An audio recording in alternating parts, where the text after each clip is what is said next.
안녕하십니까. 저는 15년간 개인회생 파산만을 전문으로 취급해온 대한변협에 등록된 개인회생 전문 김종수 변호사입니다. 오늘은 배우자 모르게 신청할 수 있는지에 대해서 말씀드리겠습니다.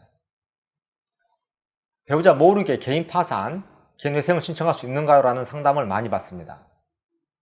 특히 여자분들의 경우 결혼 전부터 채무가 있었고 신용불량인 상태에서 결혼을 했는데 차마 남편에게 말을 못하고 지내시다가 독촉장, 소장이 오고 살림이 압류겠다고 하는 경우, 결혼 전부터 채무가 있었는데 결혼 후에도 남편 모르게 계속 돌려막기를 하다가 금액이 많아져 연체에 이른 경우, 결혼 전부터 채무가 있었던 것은 아닌데 남편이 생활비를 적게 주어 혼자서 아이를 키우다가 남편에게 말하지도 못하고 채무가 늘어나 연체에 이른 경우에 배우자 모르게 개인 파산이나 회생을 신청해 달라고 요청하는 경우가 많습니다.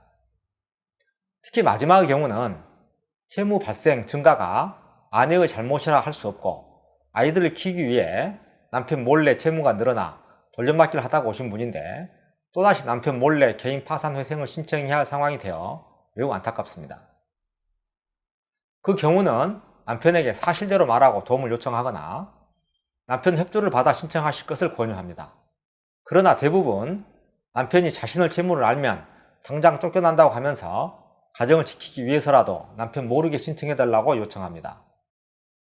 문제는 아내가 개인 파산 또는 회생을 신청할 경우에 남편 관련 서류 예컨대 남편의 재산세 세무별 과세증명서, 보험 관련 자료, 소득 자료, 건강보험, 국민연금 자료 등 각종 서류를 제출해야 합니다.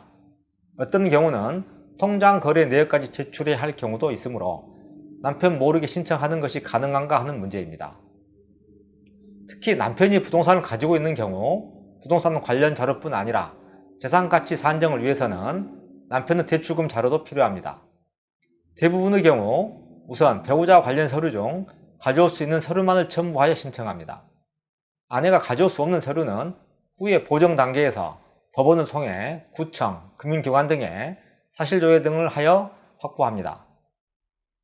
그런데 예를 들어 대전지방법원 같은 경우는 처음부터 배우자에 관련된 모든 자료를 요구하므로 배우자 몰래 신청하는 게 어려움이 있습니다.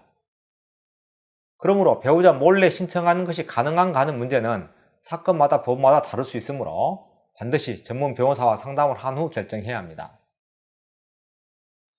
개인 파산을 신청할 것인지 개인 회생을 신청할 것인지 문제는 본인과 배우자의 소득, 재산, 나이, 건강, 부양가족 수, 파산에서의 면책 불허가 사유, 우선 채권의 금액 등 여러가지 요소에 따라 다르기 때문에 자세한 내용을 알아야 상담이 가능합니다. 배우자에게 재산이 있는 경우는 보통 배우자 재산의 2분의 1을 청산가치로 산정해야 합니다. 속칭 브로커로 의심되는 사람들과 상담은 절대 피하시고 반드시 직접 개인 파산, 개인 회생 전문 변호사를 만나 상담해야 합니다. 그래야 후에 기각, 연락 두절 등의 불이익을 막을 수 있습니다. 저는 15년간 개인 파산 회생만을 전문으로 처리해온 대한변협에 등록된 개인회생 전문 변호사입니다. 제가 직접 자세하고 객관적인 상담을 해드리고 서류 검토도 해드립니다. 저에게 직접 전화를 하시거나 방문하여 자세한 상담을 받으시기 바랍니다.